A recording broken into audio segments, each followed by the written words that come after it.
Berikan kemuliaan buat Tuhan kita. Silakan duduk saudara.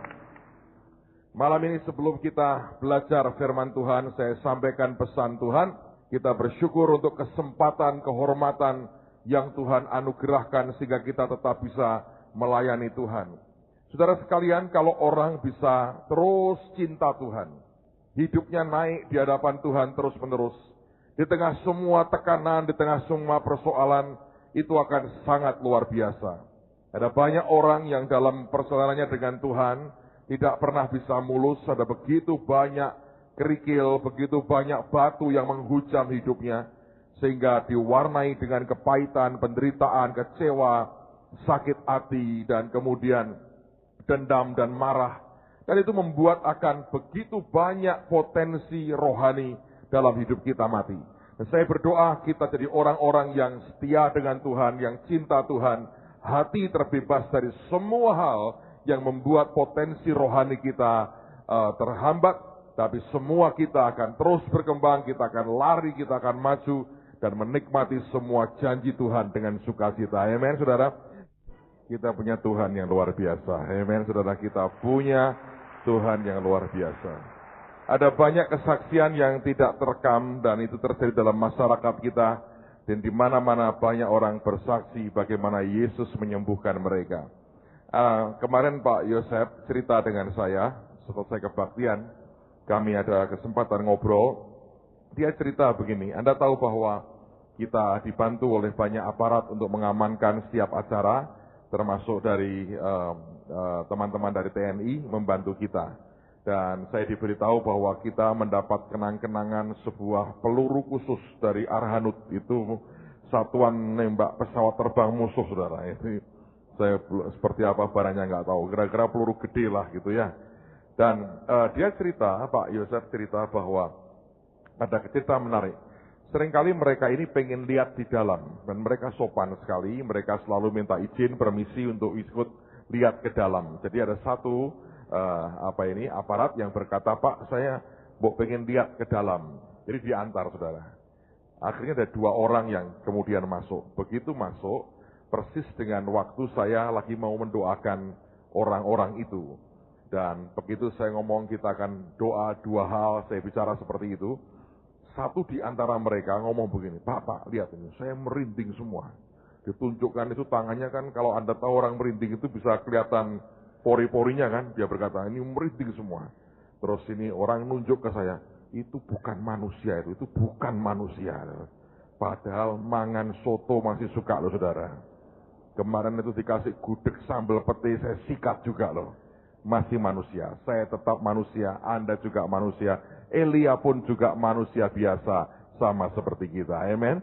Kita punya Tuhan yang luar biasa, kita punya Yesus yang ajaib. Saya yakin dia merasakan hadirat Tuhan, hanya karena memang tidak mengerti bahwa itu namanya hadirat Tuhan. Dia pikir ada makhluk dari angkasa luar yang sedang berbicara. Tapi saya mau berkata buat saudara, ini ajaib Tuhan kita, Tuhan yang luar biasa, ada begitu banyak hal yang dia anugerahkan buat kita. Nah, saya mau tanya siapa yang hadir waktu kita buat live recording hari Kamis yang lalu, angkat tangan tinggi-tinggi.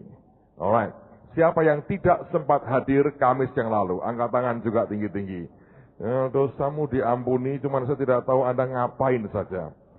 Anda yang hadir, saya mengucapkan terima kasih. Saudara sudah menyumbangkan suara emas saudara. Walaupun Anda sebetulnya finalis American Idol, tapi Anda memilih untuk menyanyi buat Tuhan.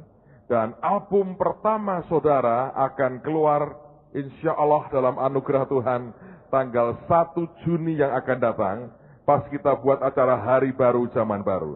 Itu adalah album pertama saudara.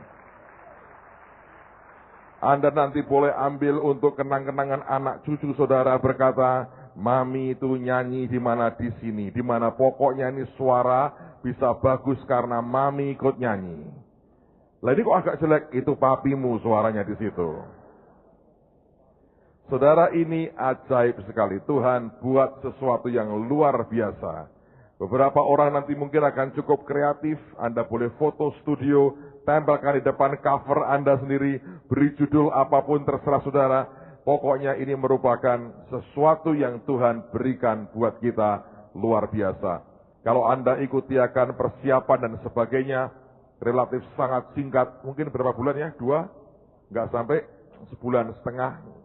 Kira-kira kurang lebih lah saudara. Saya nggak tahu persisnya, tapi itu pendek sekali. Dan tiap hari mereka pulang malam, mereka nyanyi. Saya pikir kalau terus-terusan latihan, nanti pada harinya serak semua gimana ya? Dan saya mengerti yang ikut ambil bagian, yang nari, segala macam ini kerja keras dari semua pihak. Dan ini merupakan berkat Tuhan yang luar biasa. Nah, malam hari ini, bagi Anda yang tidak berkesempatan melihat hari Kamis yang lalu, memang tidak terulang lagi, ini peristiwa langka abad 21. Tapi saya mau tunjukkan klipnya buat saudara.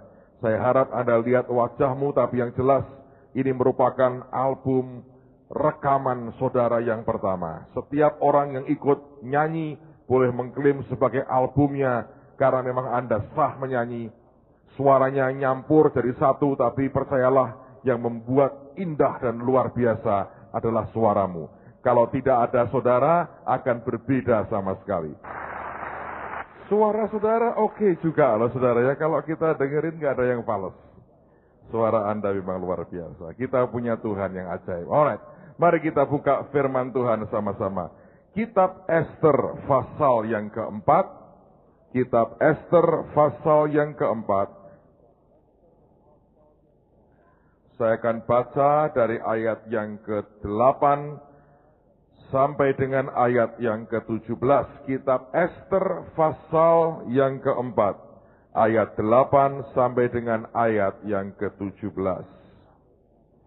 Juga salinan surat undang-undang yang dikeluarkan di Susan untuk memunahkan mereka itu diserahkannya kepada Hatach supaya diperlihatkan dan diberitahukan kepada Ester. Lagi pula Hatach disuruh menyampaikan pesan kepada Ester supaya pergi menghadap raja untuk memohon karunia-Nya dan untuk membela bangsanya di hadapan baginda. Lalu masuklah Hatach dan menyampaikan perkataan Mordekai kepada Ester, akan tetapi Ester menyuruh Hatach memberitahukan kepada Mordekai. Semua pegawai raja serta penduduk daerah-daerah kerajaan mengetahui bahwa bagi setiap laki-laki atau perempuan yang menghadap raja di pelataran dalam dengan tiada dipanggil, hanya berlaku satu undang-undang, yakni hukuman mati. Hanya orang yang kepadanya raja mengulurkan tongkat emas yang akan tetap hidup. Dan aku selama 30 hari ini tidak dipanggil menghadap raja.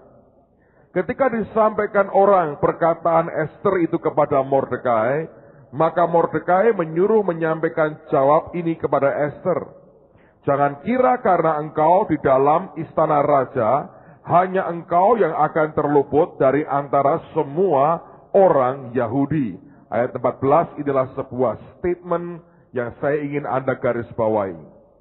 Sebab sekalipun engkau pada saat ini berdiam diri saja, bagi orang Yahudi akan timbul juga pertolongan dan kelepasan dari pihak lain.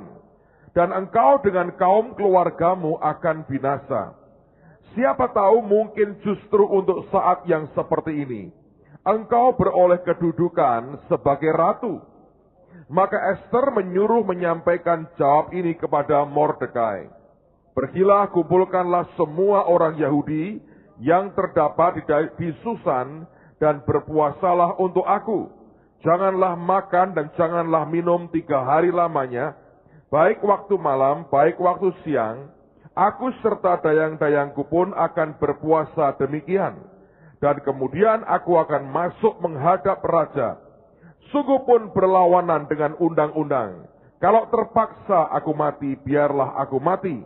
Maka pergilah Mordekai dan diperbuatnyalah tepat seperti yang dipesankan Ester kepadanya. Ada 2 hal yang saya mau sampaikan yang Tuhan taruhkan dalam hati saya buat Anda pada malam hari ini. Kitab Ester ini kitab yang paling aneh dalam pengertian apa? Kalau Anda membaca kitab Ester ini, tidak ada satu kata Tuhan pun ada pada kitab Ester. Kalau Anda baca dari awal sampai akhir, tidak dijumpai kata Tuhan barang satu kali pun dalam kitab ini.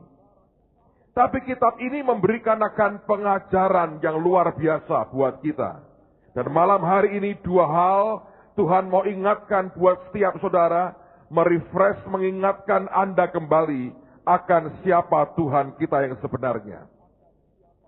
Nah, kalau Anda melihat yang pertama, kita harus percaya bahwa kita punya Tuhan yang merencanakan segala sesuatunya dengan sempurna. Esther ini adalah seorang Yahudi yang kemudian ditawan dan dibuang ke Puri Susan. Keluarganya, orang tuanya sudah mati, sehingga dia ikut dengan pamannya. Besar kemungkinan orang tuanya mati ketika diserang oleh musuh. Nah, Alkitab mengatakan itu merupakan sebuah kenyataan. Esther orang tuanya mati, ikut pamannya bernama Mordekai. Perjalanan seperti itu bukanlah sebuah pengalaman yang enak. Siapapun tidak pernah mengingini melihat orang tuanya mati dan dia ikut dengan orang lain sebagai orang tua angkatnya. Tapi itu yang dialami oleh Esther. Dan bukan hanya itu, dia tumbuh sebagai seorang gadis yang cantik, tapi satu hari raja akan memilih seorang permaisuri baru baginya. Nah, Alkitab mengatakan dibuatlah semacam kompetisi yang menurut saya paling kejam yang orang pernah buat. Alkitab mengatakan dikumpulkannya semua gadis yang paling cantik di seluruh negeri, dan kemudian baginda akan menentukan siapa yang dia akan angkat sebagai permaisuri. Tidak ada orang lain yang berhak menilai kecuali raja seorang diri. Dan cara yang dipakai yang saya katakan kejamnya luar biasa. Anda tahu caranya? Maaf saya berkata, tiap gadis itu satu malam dipakai oleh raja. Disetubui dan dipakai satu malam oleh raja. Kalau kemudian raja suka, seperti Esther, akan diangkat sebagai permaisuri. Kalau raja tidak suka, tidak akan dikembalikan kepada orang tuanya, tapi dimasukkan dalam ruangan tempat para gundik itu berada. Bayangkan bahwa besar kemungkinan seumur hidupnya dia tidak pernah akan kenal dengan pria, tidak boleh ada pria normal mendekatinya, dan dia akan dipenjarakan di tempat itu sampai pada hari matinya, walaupun kelimpahan diberikan bagi dia. Tidak ada manusia yang sebenarnya membiarkan dirinya dibelenggu seperti itu dengan sukarela. Itu merupakan pengalaman yang mengerikan sekali. Esther mengalami semuanya itu. Dan mungkin dari sejak awal dia bertanya, mengapa dia harus melewati semuanya itu? Mengapa penderitaan dan kependeritaan yang begitu pahit harus dia alami? Mengapa Tuhan izinkan ada begitu banyak hal yang menghancurkan hidupnya dan seakan-akan dibiarkan terjadi? Hari ini ada begitu banyak orang yang mempertanyakan kebijaksanaan Tuhan dalam kehidupan kita. Hari ini ada begitu banyak orang yang bertanya, mengapa semuanya ini diizinkan Tuhan terjadi? Mengapa Tuhan biarkan aku mengalami berbagai persoalan seperti hari ini? Tapi saya mau beritahu saudara, kita punya Tuhan yang luar biasa. Saya menggambarkan dia seperti seorang grandmaster catur yang sangat hebat. Dia mainkan bidak-bidaknya dengan sangat jeli dan sangat brilian sekali. Maka dia akan juga memainkan bidaknya, yaitu kehidupan Anda dan saya, dengan sebuah strategi yang tidak pernah orang duga sebelumnya. Percayalah, dia bukan seorang grandmaster yang mengorbankan Anda untuk kepentingannya. Dia mau pakai semua kita untuk kemuliaannya dan menciptakan Anda dan saya sebagai alat kemuliaan Tuhan yang luar biasa. Kita harus percaya, walaupun tidak terlihat, tangan grandmaster agung kita, namanya Tuhan Yesus, dia campur tangan dalam kehidupan kita. Dia merencanakan semuanya dari sejak awal. Tuhan mengerti apa yang bakal dihadapi oleh orang-orang Yahudi. Karena itulah saya percaya dia masukkan Esther di Puri Susan dengan sebuah tujuan. Suatu kali kelak orang ini yang melewati begitu banyak penderitaan, oleh karena apa yang dia alami, dia akan bisa dipakai Tuhan menyelamatkan akan bangsanya dari pemusnahan massal. Saudara sekalian, hidup kita sebagai manusia tidak seperti Tuhan dalam pengertian dan kemahatauannya. Pengertian kita terbatas. Kita mengerti hanya sepotong. Tapi seringkali kita sudah memberikan komentar dengan pemahaman sepotong yang kita punya. Biarkan Tuhan selesaikan semua rencananya dalam kehidupan Anda dan saya. Maka saudara akan melihat semua rancangannya sempurna. Dia tidak pernah merencanakan rancangan yang jahat, tapi rancangan damai sejahtera yang memberikan hari depan yang penuh dengan pengharapan. Jangan pernah biarkan apapun membuat Anda ragu dengan kebaikan Tuhan kita. Apapun yang Dia rencanakan, Dia merencanakan sesuatu yang mulia. Beberapa hari yang lalu, saya mendengar kesaksian yang menarik sekali. 12 tahun yang lalu ada seorang bapak tinggal di Jawa Tengah ini.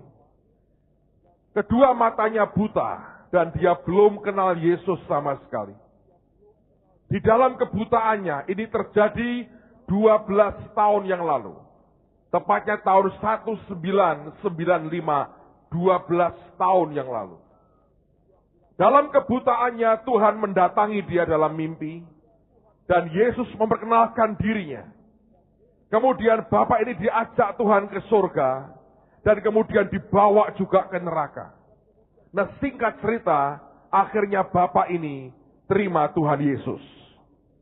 Lalu suatu hari di tahun yang sama, Tuhan berkata kepadanya, "Kalau engkau ingin sembuh, datanglah di kota Semarang, kamu cari gereja di pinggir pantai, dan gereja itu gereja yang mendoakan orang-orang sakit." Nah, Tuhan tidak ngomong kapan dia harus pergi. Tuhan kalau bicara tidak utuh dari awal sampai akhir. Seringkali Tuhan bicara hanya sepotong.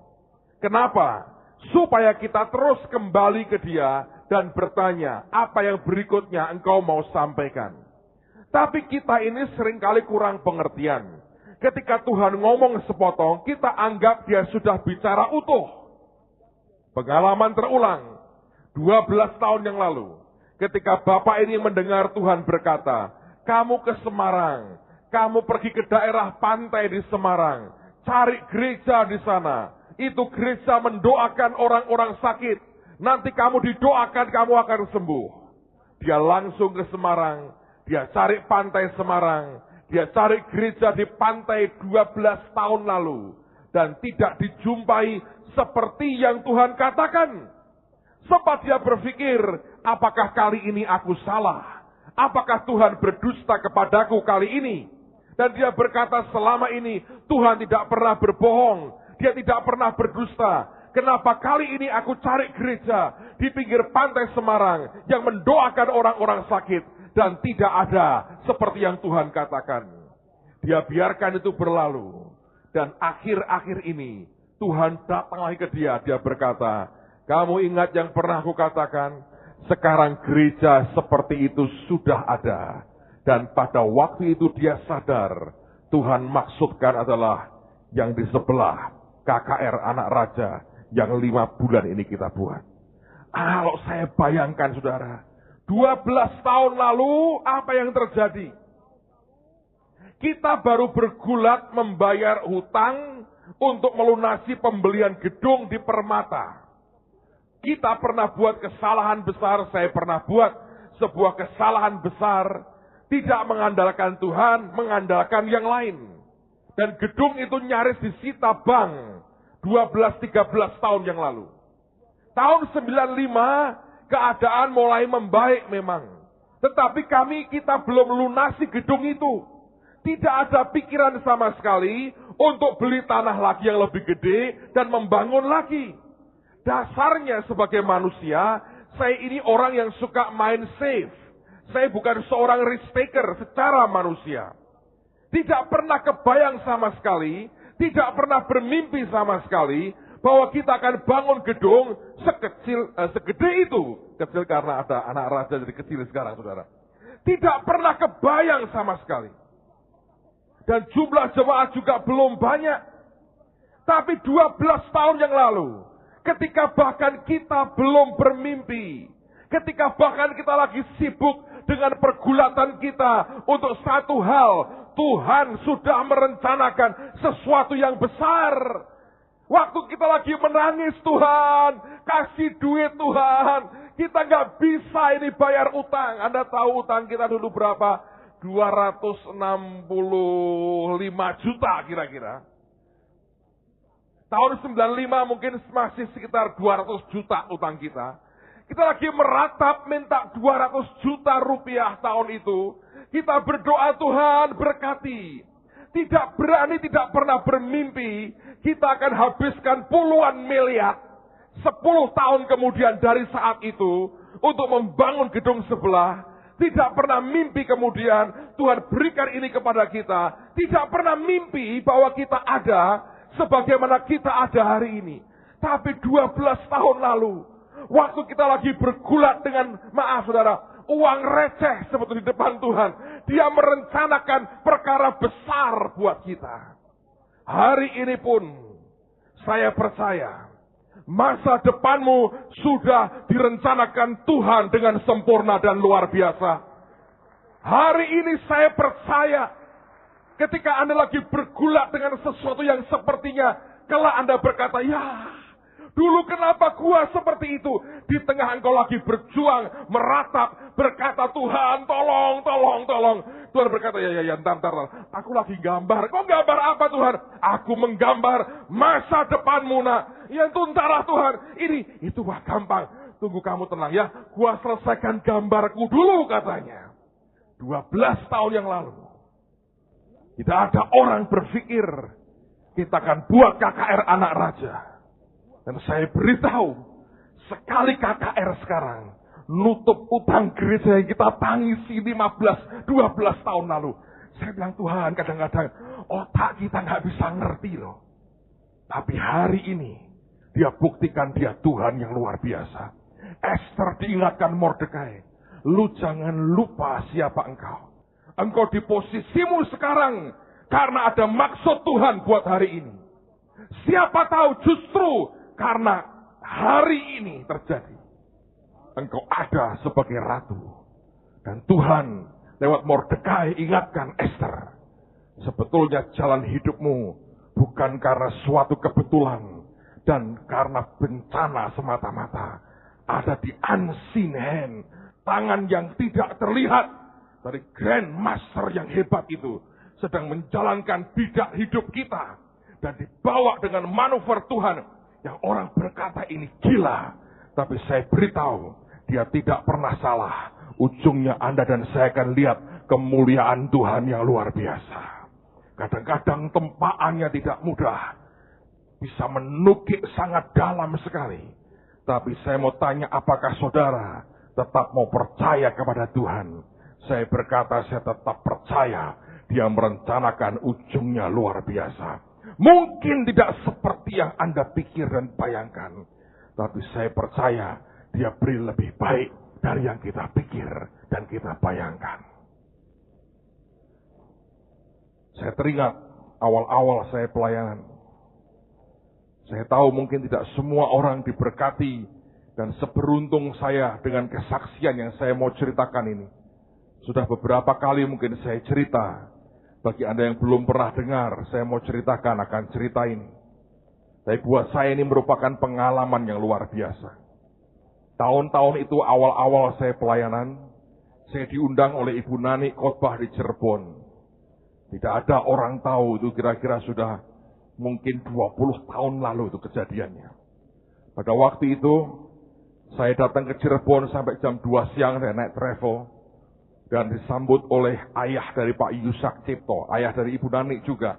Dan beliau waktu itu masih hidup, umur sudah 70 tahun lebih. Saya diajak makan siang sama-sama. Kemudian opa tua ini mulai tanya dengan saya, badannya tinggi besar saudara, suaranya menggelegar, lebih tinggi dari Pak Yusak malah. Dia tanya dengan saya, kamu ini masih muda, kok jadi hamba Tuhan? Kamu kok bisa jadi hamba Tuhan? Ceritanya bagaimana? Kemudian saya mulai cerita. Ketika saya mulai cerita, mendadak ini opa berdiri saudara. Emosinya itu kentara banget, matanya melotot dan bersinar. Dan bahkan berkaca-kaca dengan muka merah. Dia tunjuk saya dengan teriakan keras, kamu orangnya. Coba Anda bayangkan ya, belum pernah ketemu orang, ketemu sekali Anda ditunjuk, kamu orangnya. Bayangan Anda apa? Pernah dirampok, rampoknya seperti kita modelnya, kira-kira kan begitu. Pasti dia punya pengalaman buruk tentang orang yang modelnya kayak begitu. Saya nggak pernah ketemu dengan beliau. Saya bilang ada apa? Saya panik juga. Ini kenapa? Dia kendalikan emosinya. Dia duduk, kemudian dia cerita. Dia berkata, aku tunggu kamu lebih dari 20 tahun. Saya bilang, loh kok bisa? Dia berkata, tahun 1960. Itu tahun saya belum lahir, saudara. Dia berkata, aku kedatangan tamu di Jepara. Hamba Tuhan dari Afrika. Namanya Naginda. Orang ini dipakai Tuhan luar biasa. Setiap kali dia khotbah, yang dengar aku ini bisa keluar kayak api di dalamku, membara di dalamku. Lalu kemudian kami nikmati KKR berhari-hari dengan dia. Malam terakhir sebelum dia pulang, saya jamu dia makan di rumah. Lalu dia mulai bernubuat dan Naginda ini berkata kepada saya, Bapak, saya mau sampaikan pesan Tuhan. Dia berkata, satu hari kelak, Bapak akan ketemu dengan seorang muda. Dan pada waktu dia bicara, Bapak seperti mendengar saya berbicara. Ada api akan keluar dari dalammu saat dia bicara. Kalau Bapak ketemu hamba Tuhan, orang muda seperti itu, sampaikan pesan Tuhan hari ini. Tuhan mau pakai hidupnya. Dan dia berkata sejak saat itu, setiap ketemu hamba Tuhan muda, saya ajak dia bicara. Dia berkata, siapa tahu api itu keluar di dasar, di dalam hati saya. Tapi bertahun-tahun saya ketemu banyak orang, saya ajak bicara banyak orang. Tidak satu pun dari mereka yang ketika bicara membuat di dalam saya ada nyala apinya. Tapi tadi waktu kamu mulai bicara, tiba-tiba nyala api itu keluar. Aku sudah lupakan yang Naginda katakan, 20 tahun lebih sudah cukup lama buat aku menanti. Aku pikir tidak akan pernah aku temui. Waktu kamu bicara itu api keluar. Dan aku bertanya, Tuhan, kok seperti hambamu dari Afrika? Apa ini orangnya? Dan Roh Kudus berkata jelas tadi, dia berkata, ini orangnya. Aku tidak bisa nahan emosiku. Aku teriak, kamu orangnya. Saudara, 20 tahun lebih dia tunggu. Dan itu nubuat disampaikan bahkan sebelum saya lahir. Siapa yang tetap mau percaya bahwa Tuhan merencanakan yang terbaik buat kehidupan kita? Mungkin tidak ada kesaksian seperti itu dalam kehidupan saudara. Tapi buat saya, setiap kali ada orang diberi Tuhan peneguhan demi peneguhan, Anda harus mengerti. Karena akan melewati suatu fase ujian yang tidak mudah dalam hidupnya. Dan Tuhan akan berikan peneguhan-peneguhan seperti itu supaya tidak goyang. Jadi Anda jangan iri berkata, saya kok nggak dapat Pak. Kalau Anda mau dapat, paketnya sama dengan badai yang luar biasa. Nah dengan itu Anda berkata, wes ora usah, aku tak tenang-tenang saja. Percayalah Tuhan mengerti hati kita. Saya cukup kenal yang namanya manusia, saudara. Tapi saya mau katakan pesan Tuhan hari ini. Dia Tuhan yang pegang kendali atas kehidupan kita. Amen. Hal yang kedua yang terakhir. Ini hal yang luar biasa. Mordekai berkata kepada Esther ketika dia berkata, aku tidak berani menghadap raja. Bisa mati aku. Mordekai berkata, kalau engkau tidak mau, pertolongan akan datang dari pihak lain. Engkau akan binasa. Cuma buat orang Yahudi, dia berkata, akan datang pertolongan dari pihak lain. Tuhan mau berkata malam hari ini, ada orang-orang yang dipilih Tuhan, diberi kepercayaan, diberi kehormatan. Kalau engkau dikuasai ketakutanmu, dikuasai pikiranmu sendiri, dan membuat engkau menolak rencana Tuhan dalam hidup saudara. Jangan pernah berpikir rancangan Tuhan akan gagal karena kita berkata tidak dengan apa yang Tuhan mau dalam kehidupan kita. Tuhan berkata akan ada pertolongan dari pihak lain. Dan saya melihat dalam kehidupan kita ini, Tuhan tidak hanya punya satu orang sebagai stok untuk dia pakai. Dia punya banyak pilihan. Kalau hari ini kita diberi kehormatan Tuhan, melakukan yang harus kita lakukan, mengerjakan yang harus kita kerjakan. Jangan pernah ada orang bersungut-sungut dan jangan pernah ada orang menolak apa yang Tuhan mau dalam kehidupan kita. Sebab kalau kita tidak mau, dari pihak lain Tuhan akan berikan kuasanya. Dari pihak lain Tuhan akan nyatakan kemuliaannya. Kepada pihak lain Dia akan juga kerja dan rancangannya tidak akan pernah gagal. Saudara, saya berdoa setiap kali Tuhan berurusan dengan hati kita, setiap kali Tuhan bicara dengan kehidupan kita, mari jadi orang-orang yang responsif, orang yang berani mengiyakan apapun yang Tuhan mau. Sebab kalau Anda tidak mau, yang lain akan dipakai Tuhan. Dia pernah masuk Yerusalem, semua orang bersorak-sorai, orang berkata suruh mereka diam. Tuhan berkata, kalau mereka diam, batu akan bersorak-sorai. Dia bisa pakai apa saja. Dia bisa pakai siapa saja. Jumat kemarin saya punya pengalaman antik banget, saudara. Saya suka kalau tiap hari saya mengalami pengalaman itu. Saya yakin Anda juga suka. Hari Kamis setelah kita buat live recording, teler di badan. Tapi Jumat saya sudah janji ada syuting untuk TV. Jadi pagi-pagi saya selesaikan di belakang syuting TV. Selesai tengah hari saya buat ritual saya. Apa itu? Cari soto, saudara. Hobinya sederhana, cari soto, nambah pengurapan. Jadi saya kemudian makan soto, Budon ikut saya, ada teman lagi ikut saya. Kami makan soto.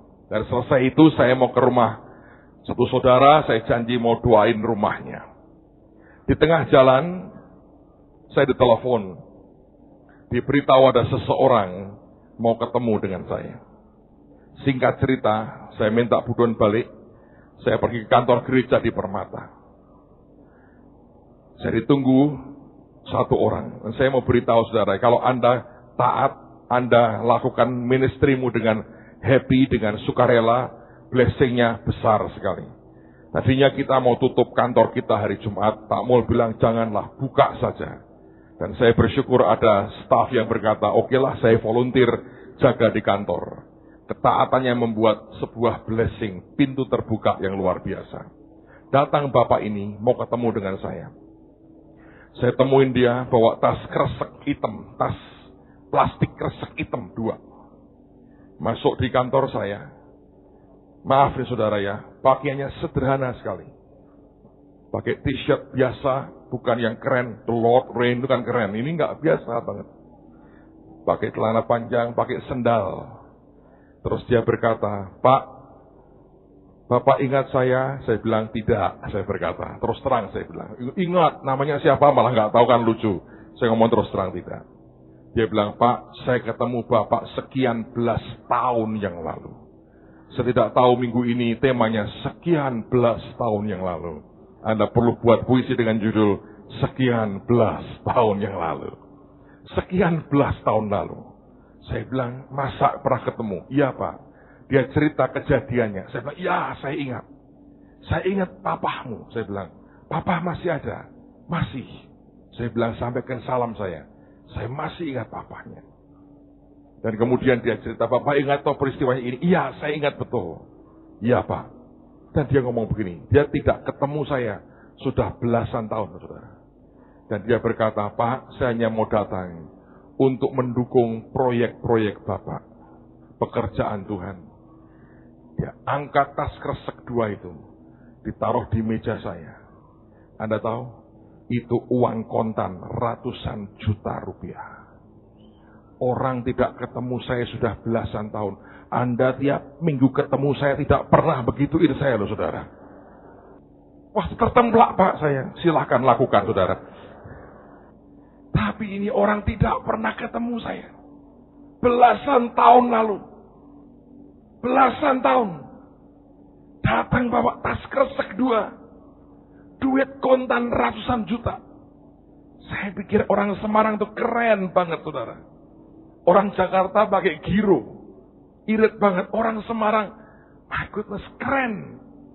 Kaos, sendal, tas kresek cangkingan begini. Budon bawain itu pulang, saudara, karena harus saya mau serahkan bendara. Dibawa pergi sama dia, kayak bawa lumpia. Tas kresek hitam 2. Sekian ratus juta. Ya toh, orangnya ketemu saya sekian belas tahun lalu, Anda ketemu saya minggu lalu, tidak pernah begitu dengan saya. Bagaimana ini? Saya berkata, Tuhan, caramu memberkati aneh banget. Dan saya belum doain dia, sudah Pak, saya mau pamit. Terus bilang gini, lain kali kalau ada rezeki lagi, boleh datang lagi ya Pak. Tidak masalah, saya berkata. Wong sing ketemu aku bolak-balik meneng wae, dia berkata, nggak masalah. Dia berkata lagi, loh nanti mau balik lagi kalau ada rezeki lagi. Dia pulang aja, pulang. Saya bisa bayangin cara Tuhan itu. Tuhan kita itu memang humoris sekali. Saya ketawa ngakak, saya bilang Tuhan.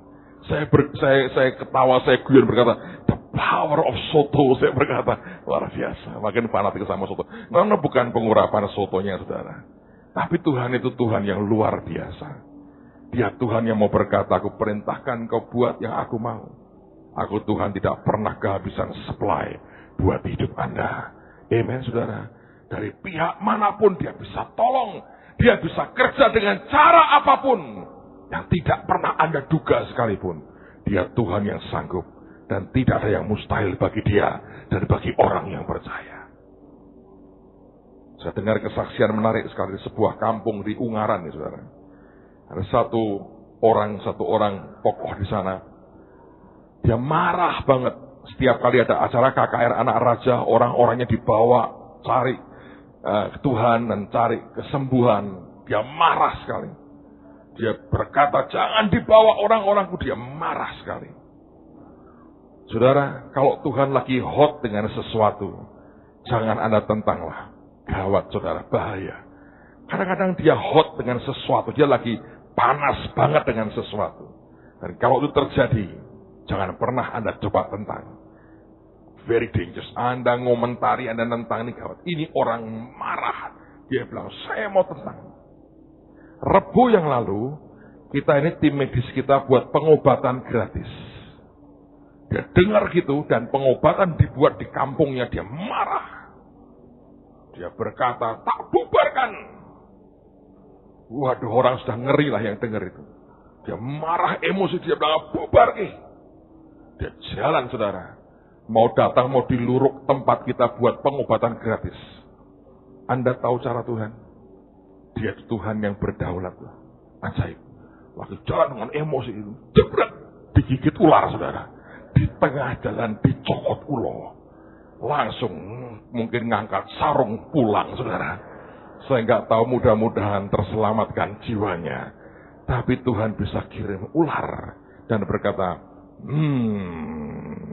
makan siang datang saudara. Anda bisa kebayang nggak? Tuhan itu ajaib, punya sense of humor yang luar biasa. Amen, saudara. Jangan pernah ragu dengan kuasa Tuhanmu. Nah, malam ini kami ingin berdoa mengurapi Anda satu persatu. Sebelum kita lakukan, dengar baik-baik. Dengar baik-baik. Saya mau setiap Anda menggunakan kesempatan ini sebaik-baiknya.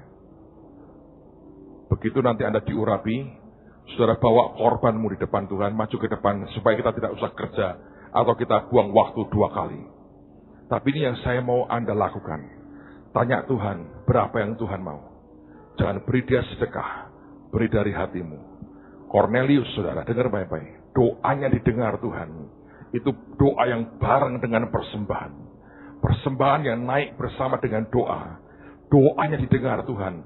Persembahannya seperti tugu peringatan di hadapan Tuhan. Orang yang memberikan persembahan keluar dari hati loh. Bukan asal-asalan, keluar dari hati. Beri Tuhan, ini buat engkau. Keluar dari hati. Seperti sebuah tugu peringatan di hadapan Tuhan. Setiap kali Tuhan memandang, dia ingat kita. Alkitab yang berkata, Cornelius mengalami lawatan Tuhan yang luar biasa. Oleh karena doa dan persembahannya. Amen, saudara. Tutup Alkitab, saudara. Mari kita berdiri bersama-sama. Tutup Alkitabmu, angkat tanganmu di hadapan Tuhan. Saya pernah bicara dengan seorang lulusan teologi sekian tahun lalu di Australia. Dia berkata begini, Pak. Bapak seringkali bercerita, Tuhan menampakkan diri kepada banyak orang dan menginjili orang itu. Buat kami, Pak, itu sebuah pengingkaran. Saya bilang, apa yang diingkari? Sebab Tuhan memberikan mandat buat kita gereja untuk memberitakan kabar baik. Bagaimana mungkin kemudian Tuhan melewati kita dan dia khotbah sendiri? Tapi peristiwa ini terulang lagi dan terulang lagi dan terulang lagi. Orang yang bercahaya ini berkata, kamu ikut aku dan ikuti jalanku. Dan minggu lalu orang ini ikut kebaktian anak raja di tempat ini. Dia bersaksi, dia cerita. Tiba-tiba orang yang dia lihat dalam mimpinya ada di tengah-tengah kita. Berkilauan luar biasa. Dia sempat tutupi matanya, silaunya luar biasa. Dia ngomong ke sebelahnya, kamu lihat nggak? Nggak ada orang lihat. Dan dia lihat apa yang dia lihat? Orang yang berkilauan itu lagi menumpangkan tangan, menumpangi tangan, mendoakan orang-orang sakit yang hadir. Pikir baik, saudara. Apakah itu bukan sebuah tanda dia sudah tidak tahan menunggu gereja berbuat sesuatu? Sementara kita hidup dengan begitu nyaman, cari kenyamanan, cari kekayaan. Gereja hanya untuk ajang, untuk orang cari kedudukan, cari pengaruh. Dan kita pikir itu baik. Gereja hanya untuk ajang orang cari popularitas. Ingin mengendalikan dengan apa yang dia mau. Dan tidak lagi peduli jutaan orang di luar sana belum kenal Tuhan sama sekali. Bagaimana kita bisa punya muka ngadep Tuhan kelak? Bagaimana? Bagaimana kalau hati hamba ini berat rasanya ada dalam hidup kita? Isinya cuma di mana-mana jegal-jegalan. Kalau ada gereja maju, dikeroyok rame-rame, dijatuhkan sama-sama. Bagaimana kita bisa ngadep Tuhan dengan muka dan hati kayak begini? Sementara kita biarkan jutaan orang di sana binasa dan tidak kenal dengan Tuhan. Bagaimana Anda ketemu Tuhan kalau tiap hari semua pembicaraan kita hanya ngomongin orang dan nunjuk-nunjuk kesalahan orang? Bagaimana Anda punya nyali ketemu dengan Tuhan? Saya nggak tahu. Kalau dengan hati seperti itu, orang masih dengan enteng mau menghadap Tuhan. Ada sebuah pertanyaan hari ini, saudara. Siapa yang mau berkata, Tuhan ini hidupku? Pakai aku Tuhan, supaya bangsa ini bertemu dengan Engkau dan kenal dengan Engkau secara pribadi. Amen, saudara. Saya berdoa sebelum bulan ini selesai, hati kita dibereskan di hadapan Tuhan. Ada orang-orang yang mulai teriak lagi, bukan hanya meratapi dirinya, tapi meratapi bangsa dan minta kegerakan Tuhan dinyatakan di tengah-tengah kita. Angkat tangan sama-sama di hadapan Tuhan. Syakara mata syakara. Sikara labat